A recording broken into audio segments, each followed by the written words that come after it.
Bienvenidos, bienvenidas a Los Pasillos del Poder, capítulo 3. Creo que ya lo sabés, pero por las dudas te lo cuento. El detrás de escena de la política argentina y la explicación de por qué pasa lo que pasa. Todas las semanas nos zambullimos en la rosca política local y quiero volver a agradecer porque nos mantuvimos a lo largo de estas pocas semanas de vida en el top 10. Sí, entre los 10 podcasts más escuchados de la República Argentina, por supuesto, gracias a ustedes.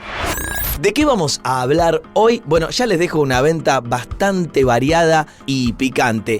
Pasaron las sesiones ordinarias del Congreso, la inauguración de un nuevo periodo legislativo que dejó mucha tela para cortar, pero más allá de la polémica entre Facundo Manes y Santiago Caputo, hubo una advertencia económica de Javier Milei que pasó de largo. ¿Hay atraso cambiario? ¿Se cierra un nuevo acuerdo con el Fondo Monetario Internacional? ¿Vamos a salir del cepo? Enseguida te lo cuento. Y además, por supuesto, ¿cómo sigue el CryptoGate? No vamos a abandonar este tema. Por otro lado, el gobernador de la provincia de Buenos Aires, Axel Kicillof, también tuvo su propia apertura de sesiones ordinarias y le dejó no uno, no dos, no tres, muchísimos mensajes al presidente Javier Milei en el medio de una crisis de inseguridad realmente grave. Hay cambios en la ciudad autónoma de Buenos Aires, salió un importante ministro y se están peleando los dos Macri con una que era amiga de ellos, una tal Patricia Bullrich. Y habrá novedades, entre otras cuestiones, sobre la Corte Suprema de Justicia de la Nación. Acompáñenme, que arrancamos Los Pasillos del Poder. Los Pasillos del Poder, con Nacho Girón, el detrás de escena de la política argentina. Nuestro primer tema se va a concentrar en las sesiones ordinarias del Congreso que abrieron otro nuevo periodo legislativo como cada 1 de marzo en el medio del escándalo cripto que el gobierno se quiere sacar de encima. Una pequeña línea porque de esto ya habrán hablado escuchar hasta en la sopa. Facundo Manes, diputado radical, se cruzó con el asesor todoterreno Santiago Caputo y si bien es verdad que no se ve ningún video en el que Caputo le haya pegado 2 trompadas a Manes, también es verdad que lo fue a buscar. Hay un video dando vueltas donde se nota que Santiago Caputo recorre un pasillo al revés, al contrario de donde estaba la salida, para ir a cruzarse con el neurocientífico, pero esto dejó una polémica muy abierta en el gobierno y todavía no cerrada que quiero brevemente comentarles y que tiene que ver con que hay muchos en la cima del poder que miran de reojo a Santiago Caputo y muchos realmente cercanos a Javier Milei se preguntan ¿qué tenía que hacer Santiago Caputo? Que es un asesor que no tiene firma y que no tiene responsabilidad penal porque no es empleado de la Casa Rosada, transitando los pasillos del Congreso y amenazando a un diputado en esos pasillos. Por las dudas, Facundo Manes ya presentó una denuncia por amenazas coactivas, pero ya avisó Javier Milei y Karina Milei, 2 de las 3 partes del Triángulo de Hierro, que a Santiago Caputo lo van a seguir bancando, pero el mago del Kremlin está generando más de una polémica y también está ganando muchos enemigos. No quiero ir tanto para atrás, pero atención con esto porque para mí pasó de largo y no tenía que pasar de largo. En el Congreso, Javier Milei dijo que está cerca de un nuevo acuerdo con el Fondo Monetario Internacional. Los que tienen poca fe en ese acuerdo dicen que pueden aparecer para las arcas argentinas cerca de 9.000 millones de dólares. Los que tienen mucha fe con ese acuerdo dicen que pueden aparecer 20.000 millones de dólares que son necesarios. Punto número 1, para fortalecer las reservas. Punto número 2, para mantener la brecha chica que hay hoy entre el dólar oficial y las cotizaciones paralelas. Y punto número 3, para que Argentina tenga un colchón de dólares para eventualmente salir del cepo. Quiero destacar esta frase que, insisto, pasó de largo. Javier Milei aclara por las dudas que en la economía argentina puede haber volatilidad. La estabilidad económica que estamos conquistando no significa que hemos llegado a puerto, pero sí que estamos cada día un poco mejor, como ya se viene comprobando con la sostenida recuperación salarial de los últimos 9 meses. Tampoco significa que no vaya a haber volatilidad. La vida no funciona de esa manera, no es un movimiento rectilíneo y uniforme. Siempre hay altos y bajos, momentos de tensión y momentos de tranquilidad. Así ha ocurrido con el proceso de desinflación y así ocurrirá con el proceso de crecimiento. Pero lo que importa no es una foto, sino la tendencia. Y de la misma forma que la inflación tenderá a cero, el PBI per cápita tenderá a crecer de modo sostenido en el tiempo.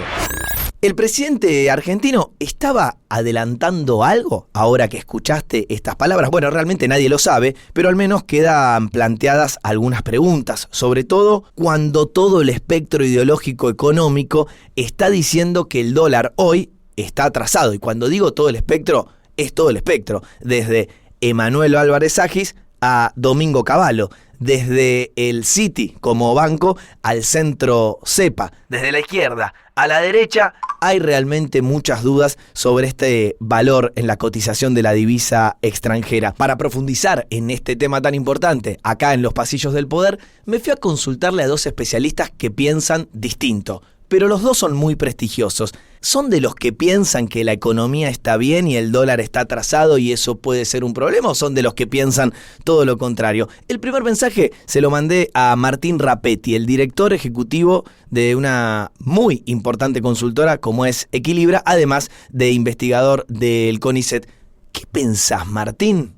Hola Nacho, ¿cómo te va? Bueno, sí, formo parte del amplio grupo de economistas profesionales que vemos que el dólar está muy bajo en términos históricos. Eso es un problema para la economía. Tiene un costado positivo que lo estamos viendo. La apreciación cambiaria lo que ha logrado es ayudar mucho a la reducción de la inflación. Eso pasa siempre que uno quiere bajar la inflación. Ese es típicamente el ancla, el elemento que hace que la inflación baja, porque es un precio clave en la economía, el precio del dólar. Y entonces si el precio del dólar se queda quieto o va lento, permite que los otros precios de la economía también desaceleren. Y eso ha ayudado mucho al gobierno. Ahora, el problema es que si el tipo de cambio que te queda es muy bajo, significa que la economía queda poco competitiva.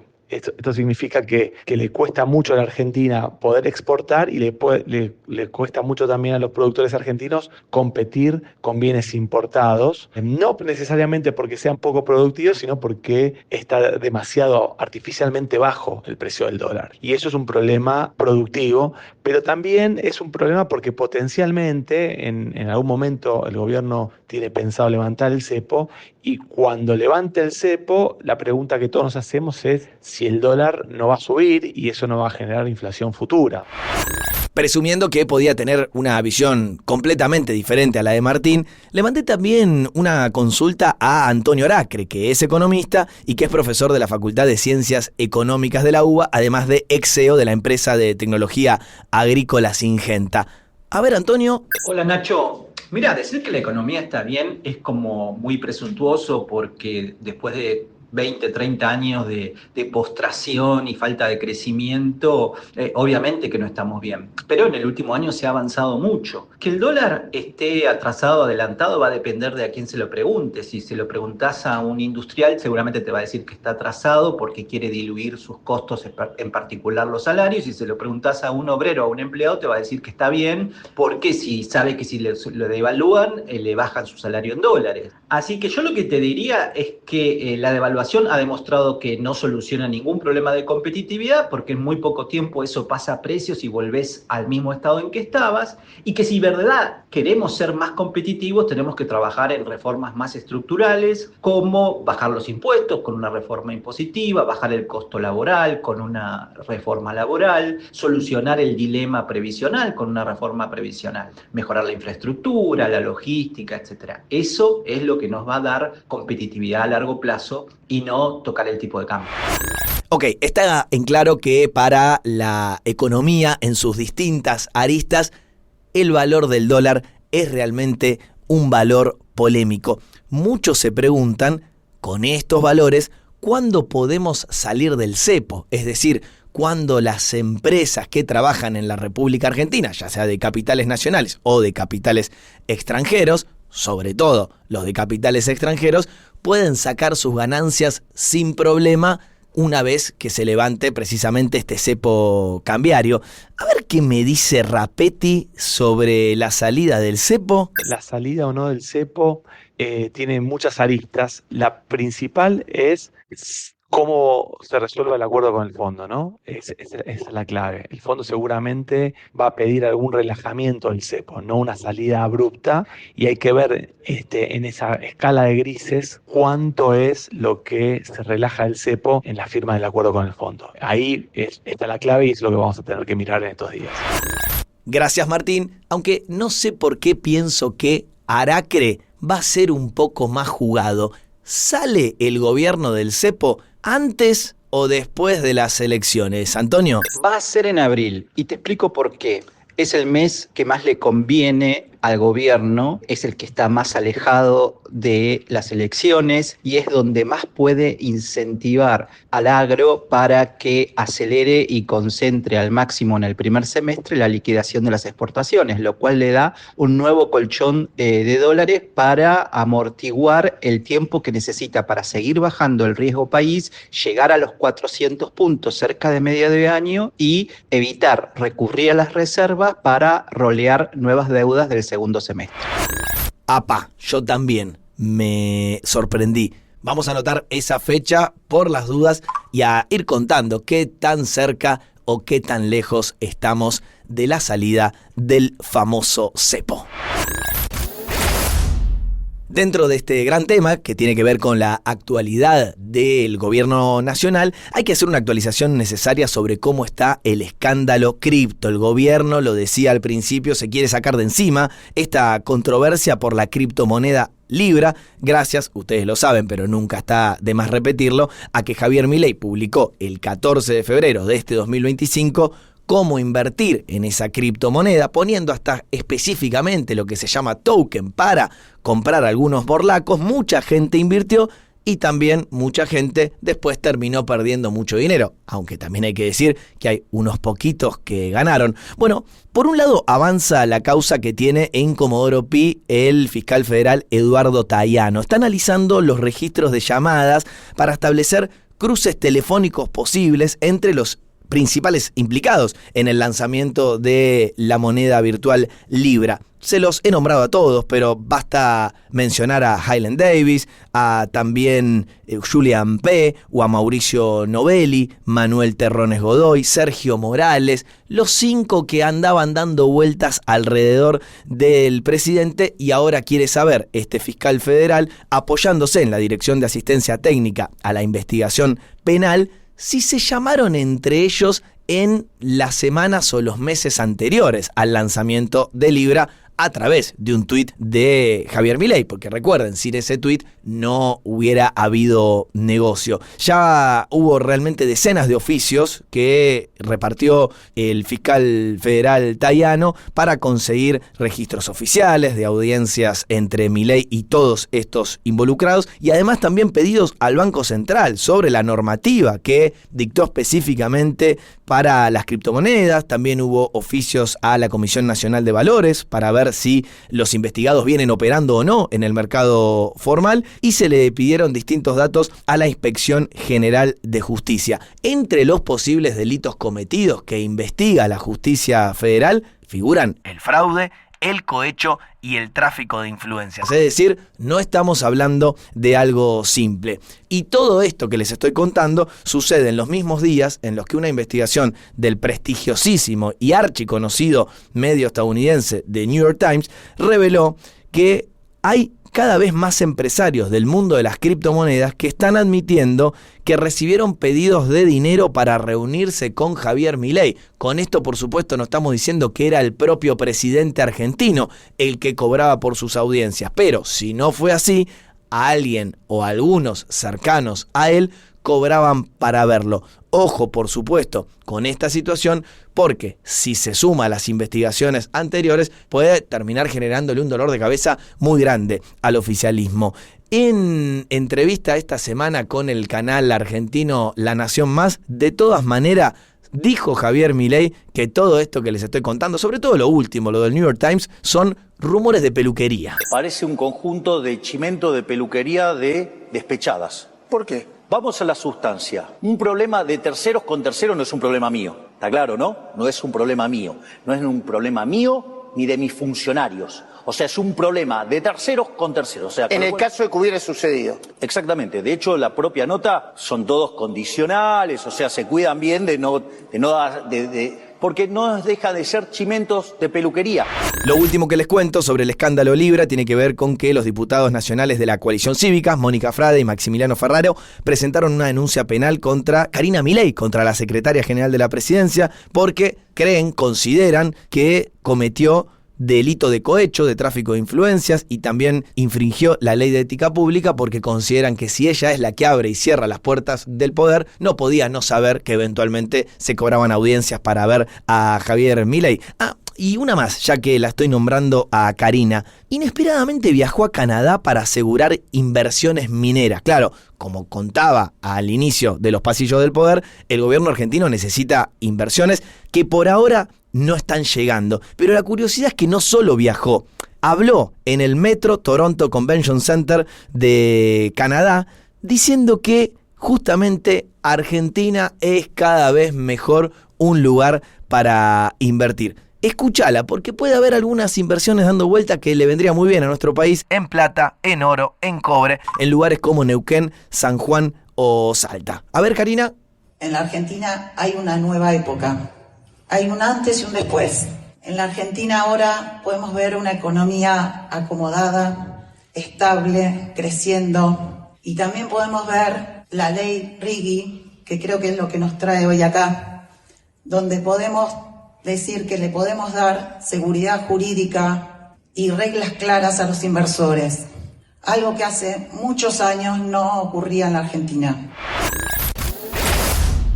Vamos a pasar al siguiente tema que tenía preparado para ustedes en los pasillos del poder. Tiene que ver con la apertura de sesiones ordinarias, pero ya no de Javier Milei y el Congreso Nacional, sino del gobernador de la provincia de Buenos Aires, Axel Kicillof, y la legislatura bonaerense. Todo en el medio de una pelea muy fuerte con el presidente argentino por la dramática e innegable inseguridad en la provincia de Buenos Aires. Y claro, algunos en los pasillos del poder, ya que este espacio se llama así, piensan que todo esto puede ser una distracción generada por La Libertad Avanza, la pelea con Clarín, la disposición por decreto en comisión de Ariel Lijo y de Manuel García Mansilla en la Corte Suprema, y la pelea por la inseguridad podría llegar a ser una estrategia para tapar lo que les contaba antes, el escándalo Libra. Ahora, la realidad es que, pienses lo que pienses, la inseguridad es un flagelo, sobre todo en la provincia de Buenos Aires, que hay que marcar, y hay que también marcar una trampa con las estadísticas.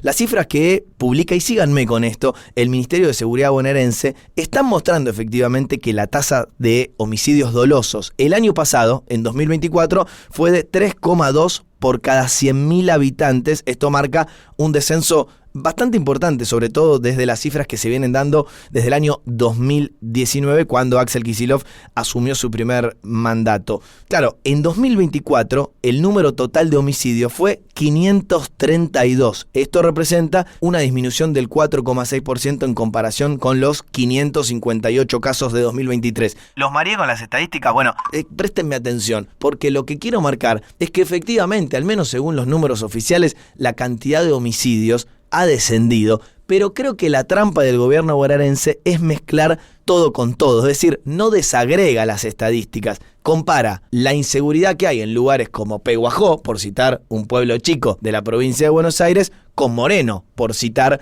un municipio gigante del conurbano bonaerense. Y no es lo mismo, la estadística puede marcar que hay menos crímenes en la provincia, pero cuando te fijas qué pasa con el conurbano bonaerense, tenés que decir sin lugar a dudas que el conurbano es un hervidero. Por todo esto, Javier Milei dijo que no solo no va a recibir a Axel Kicillof para hablar de inseguridad, porque dice defienda a los delincuentes y de hecho no quiere bajar la edad de imputabilidad, el Congreso quiere bajarla muy probablemente a los 14 años, sino que también Milei amenazó con intervenir la provincia. Él ahora dice que no, pero en un tuit que está todavía en su cuenta de X, él dijo textual: déjenos intervenir la provincia. Esto hizo que tuiteara a favor de Axel Kicillof desde Máximo Kirchner, esta no la viste venir porque realmente están muy peleados, hasta Sergio Massa, el ex ministro de Economía de la República Argentina, que viene callado hasta hace mucho tiempo. En este contexto, les decía, Kicillof inauguró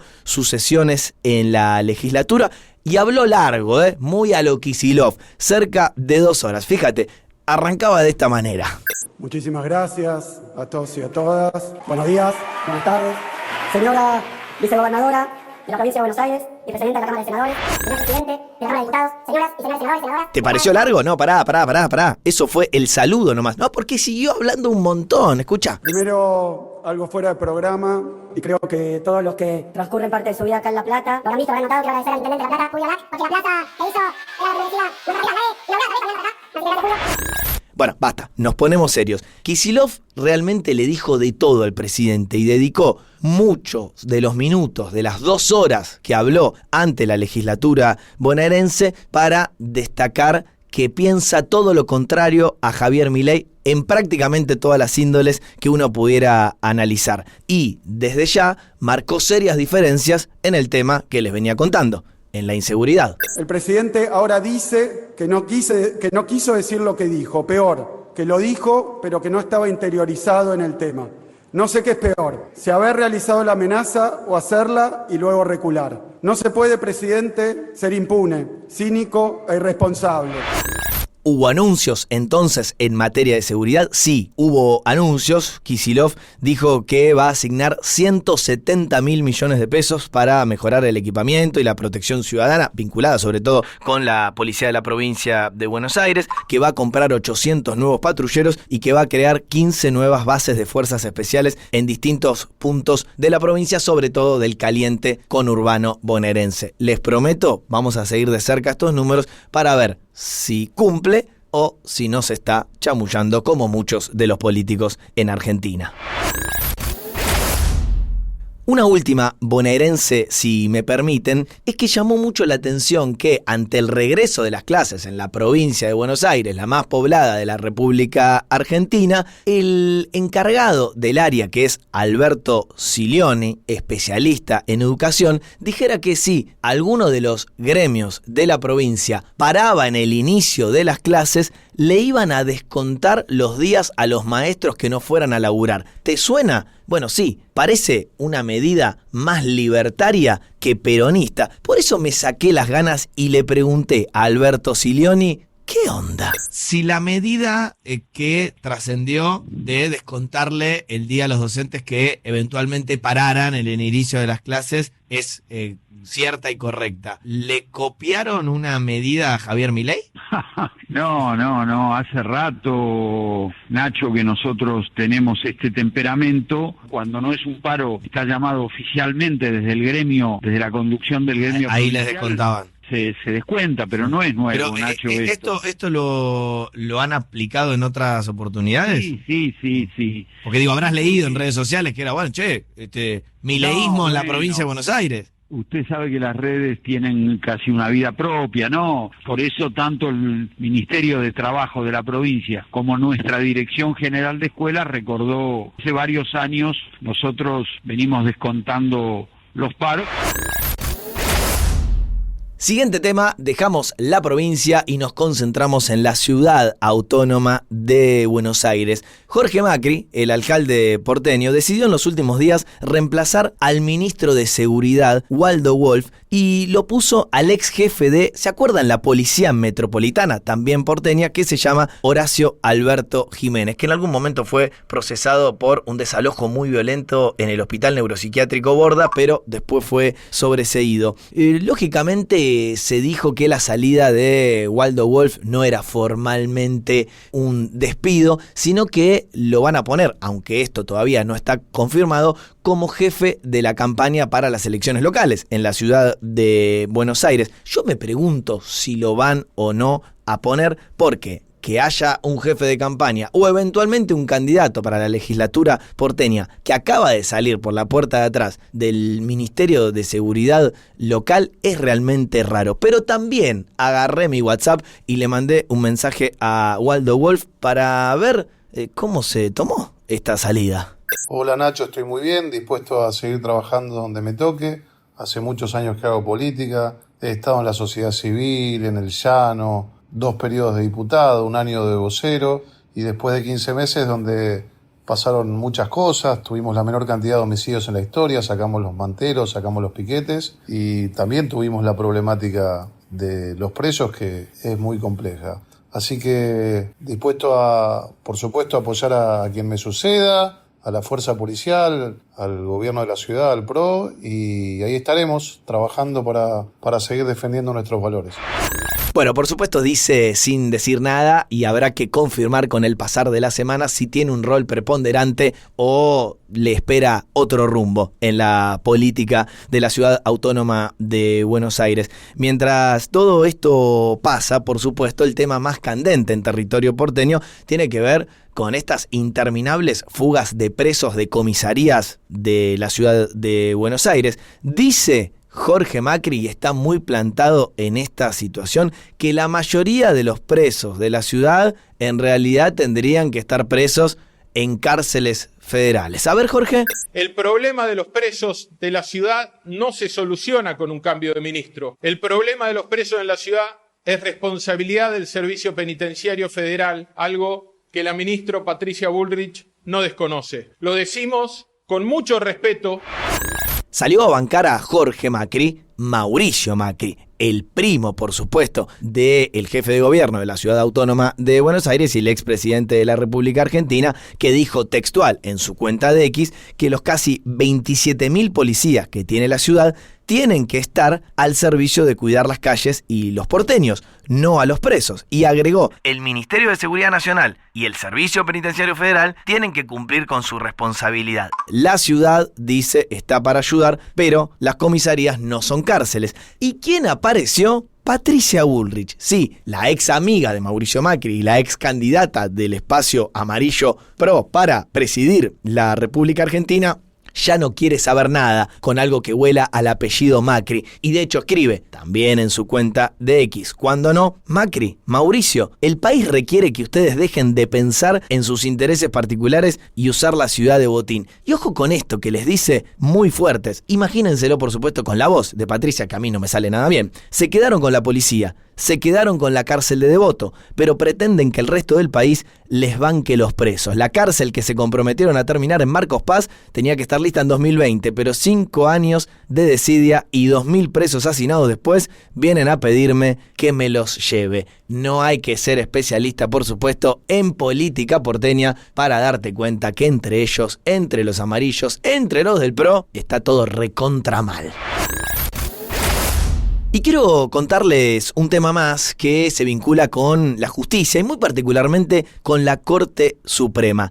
Ya asumió por decreto, después de que lo nombrara Javier Milei como se llama en comisión, Manuel García Mansilla. Le tomó rápidamente juramento la Corte, pero no le tomó juramento a Ariel Lijo, porque no le aceptaron la licencia que se quiso tomar del Tribunal Federal que maneja ya hace muchos años en Comodoro Pi. Ahora, escuchen esto porque la interna se puso hermosa. Rosati, Rosenkrantz, que ya vienen, por supuesto, trabajando como miembros del máximo tribunal, votaron en contra de que Ariel Lijo se tome una licencia y lo están queriendo obligar a renunciar. ¿Querés venir acá? Deja tu lugar y te esperamos. Pero el que se sumó a Rosati y a Rosenkrantz es precisamente Manuel García Mansilla, es decir, el candidato a la Corte, ahora ya miembro de la Corte, dispuesto por Javier Milei, terminó votando en su primera votación en contra de los intereses de la Libertad Avanza. Es una cosa de locos. Y a Ariel Lijo lo terminó apoyando en la Corte solo Ricardo Lorenzetti, que dijo, si querés tomarte una licencia, tomátela tranquilo, pibe.